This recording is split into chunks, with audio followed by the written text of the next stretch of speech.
Good morning, boys and girls. This is day number 2 of our Bible lesson, or lesson number 2.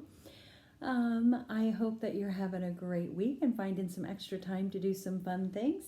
Today, I wanted to get started right away with singing My God is So Big, So Strong and So Mighty. I just needed to be reminded of that today, and I hope you did too. My God is so big, so strong and so mighty, there's nothing my God cannot do. My God is so big, so strong and so mighty, there's nothing my God cannot do. The mountains are His, the valleys are His, the stars are His handiwork too. My God is so big, so strong and so mighty, there's nothing my God cannot do for you. So if there's anything I can be praying for you about, have your parents text me and I will be praying for you specifically. I hope you're having a great week. Let's first start by going over our Bible verse, Matthew 18, 1 through 6, one more time. Remember, it's due on Friday for our quiz. Matthew 18, 1 through 6. At the same time came the disciples unto Jesus, saying, Who is the greatest in the kingdom of heaven? And Jesus called a little child unto him, and set him in the midst of them, and said, Verily I say unto you, except ye be converted, and become as little children, ye shall not enter into the kingdom of heaven. Whosoever therefore shall humble himself as this little child, the same is the greatest in the kingdom of heaven. And whoso shall receive one such little one in my name receiveth me. But whoso shall offend one of these little ones which believe in me, it were better for him that a millstone were hanged about his neck, and that he were drowned in the depth of the sea. Matthew 18, 1 through 6. We're going to actually start a story today about some really good friends that Jesus had. You know, we are probably missing our friends that we have at school and in our class, and even your other friends in your neighborhood, as we're all trying to stay healthy through this. And so it's been a hard time. Well, when Jesus, he also had some very special friends during his ministry and his life on earth. And their names were Mary, Martha, and Lazarus.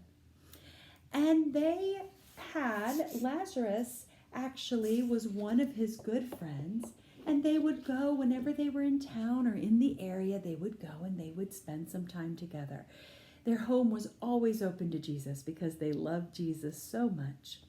Well, one time there was a special feast, and it was kind of given in honor of Jesus, and it was actually at someone else's house, but they went and they were all celebrating together.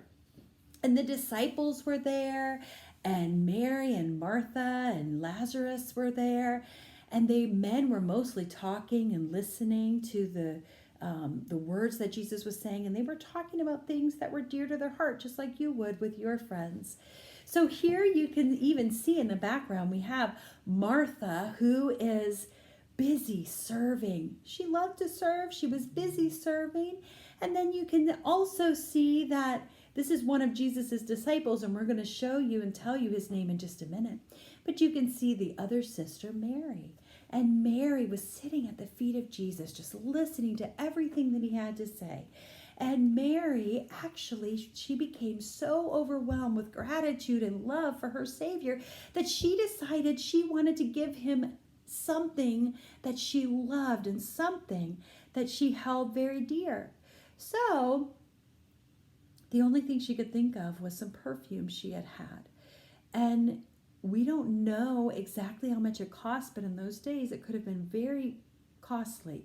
Maybe even as much as 1 year's wages. That's a lot of money. That might be as much as, some expensive cars that you could buy. Giving that to Jesus at one time. So what she did is she took this perfume or this ointment, and she came and she broke it over Jesus's feet. And she poured it on his feet. And then she did something kind of crazy. She took her hair and she wiped down. See how long and beautiful it is? She wiped his feet and the extra perfume out.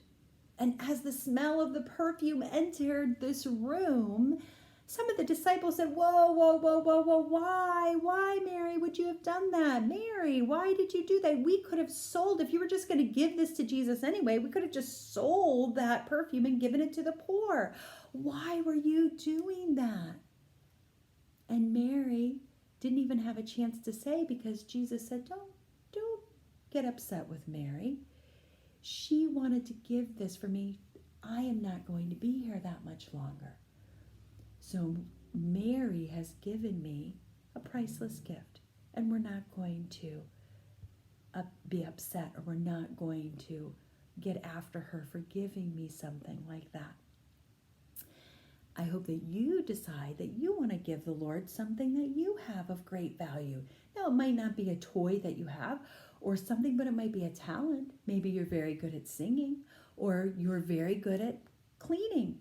Do you know the second graders? And when you get in second grade in a few months, you're going to be cleaning the auditorium, and you're going to be giving your time to the Lord, and you're going to be giving those things that said, I don't have to spend my time this way, but I'm going to spend my time cleaning the auditorium each week so that all of the little extra papers are picked up and all of the things are done. We all can do something for the Lord, and Mary wanted to give this priceless gift. Well, another time, Jesus came to Mary and Martha's home. Sorry for the glare.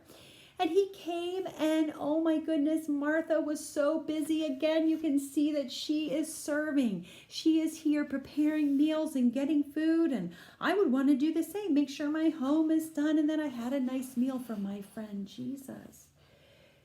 And she saw that Mary was just sitting at the feet of Jesus again and listening. So, Martha got a little upset. Sometimes we do too. Hey, my sister isn't doing what I'm doing. My sister isn't helping. My sister isn't working. Jesus, make her work. Tell her that she's not doing the right thing. But instead of Jesus agreeing with Martha and saying, you're right, Mary, you get up and work, he said, Martha, your sister has chosen the better thing. She's sitting here at my feet, spending time with me. You can do the same. You can stop and spend time with me. Instead of being so busy serving me, you need to stop and spend time with me. So serving the Lord is not wrong, but being upset when others aren't doing it exactly the way you are, Jesus said we don't need to do that.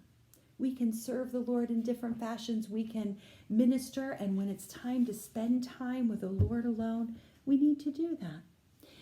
I know this is one of our favorite songs that we sing, so let's go ahead and sing, Behold, behold, I stand at the door and knock.